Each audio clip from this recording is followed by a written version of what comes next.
Adonis and Aphrodite love story. Adonis was one of only two mortals the goddess of love Aphrodite ever fell for. Aphrodite fell in love with Adonis when she saw his beauty at his birth. She sent him to Persephone to care for him. But Persephone fell in love with him and kept him from Aphrodite.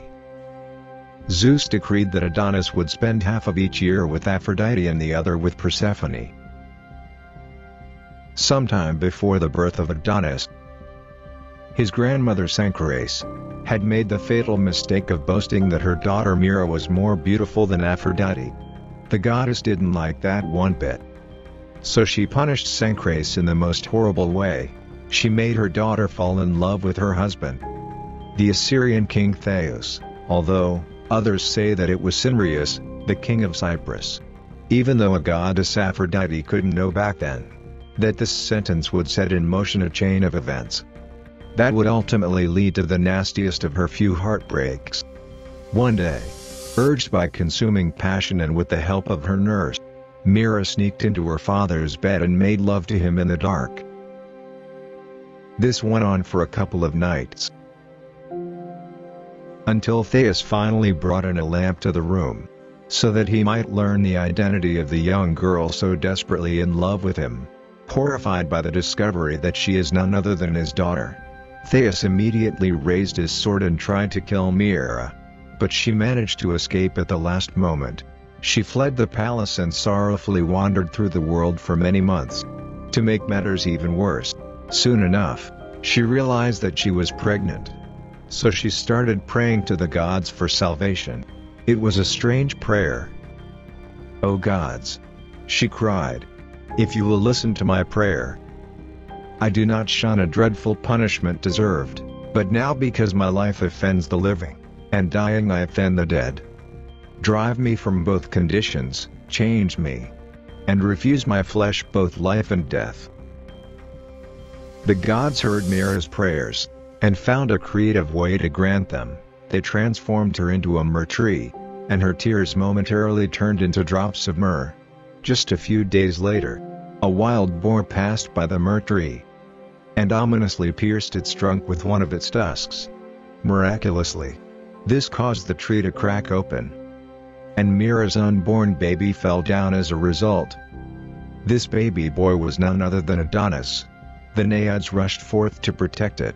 They laid him down on the soft leaves, and they anointed him with the tears of his own mother.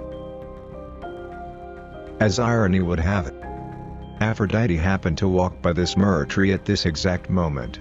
Noticing the absence of a mother and the beautiful face of the baby boy, she decided to take it with herself. She secretly hid it in a chest and entrusted the chest to Persephone. Years passed, and Adonis grew into a handsome youth, more beautiful than any mortal ever beheld by human or divine eyes. And when the time came for Persephone to give Adonis back to Aphrodite, who was by this moment head over heels infatuated with Adonis, the queen of the underworld refused to do that. The two goddesses took their disagreement to Zeus, not wishing to cause himself any problems. Zeus referred the dispute to Calliope, one of the muses. Following her advice, Zeus decreed that Adonis should spend 4 months of the year in the underworld, and 4 months with Aphrodite. The final 4 months of the year were left to his own decision, wanting Adonis only for himself. Aphrodite was only partially happy with this verdict, as Calliope soon found out, namely in the act of retribution.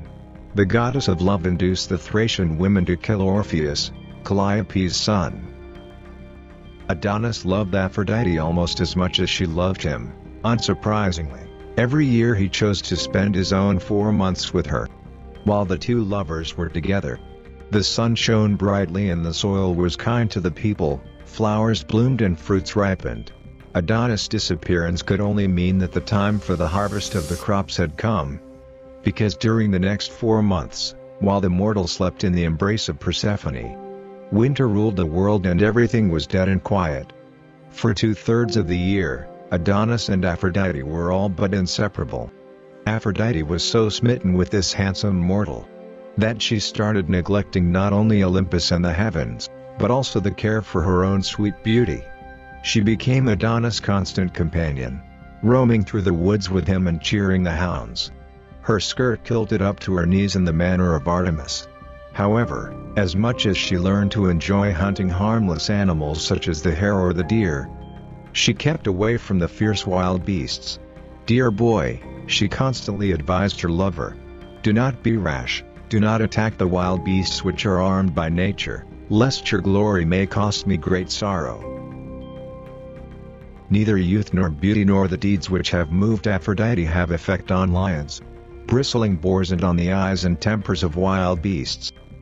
Boars have the force of lightning in their curved tusks, and the rage of tawny lions is unlimited. I fear and hate them all. Unfortunately, Adonis didn't take Aphrodite's advice seriously. After his dogs had aroused a wild boar from its hiding place, Adonis pierced it with his spear. However, the boar countered fiercely. It raced after Adonis and sank its deadly tusk in the youth's groin, stretching him dying on the yellow sand beneath his feet. Now some say that in order not to scare him, Aphrodite omitted one crucial detail while warning Adonis, namely, that her lover Ares could transform himself into wild beasts. Consequently, some authors believe that it was Ares who actually killed Adonis. Others claim that the wild boar was in fact sent by Artemis, avenging the death of Hippolytus. Yet a third group believes that there was no warning at all. Adonis simply refused to go back to the underworld 1 year, and Persephone sent a wild boar to take him there for good. Aphrodite heard Adonis' groans and rushed to her lover, but unfortunately, she arrived just a tad too late. While running, she pricked her foot on a white rose and stained the flower with her blood. The rose turned red. It is said that this was the first red rose ever to appear on the earth. It stands for passionate love ever since then. The other flower associated with this story has somewhat darker symbolism. After blaming the merciless fate for taking Adonis away from her, Aphrodite sprinkled the blood of Adonis with sweet-smelling nectar, and the former suddenly began to sparkle, just as transparent bubbles always rise in rainy weather. In less than an hour, a flower sprang up. It was dark red, the very color of Adonis' blood, named anemone, meaning windflower.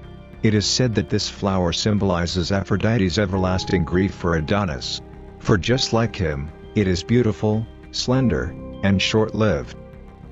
While the rest of his blood flowed, becoming the river Adonis, which is today known as the river Nar Ibrahim in coastal Lebanon.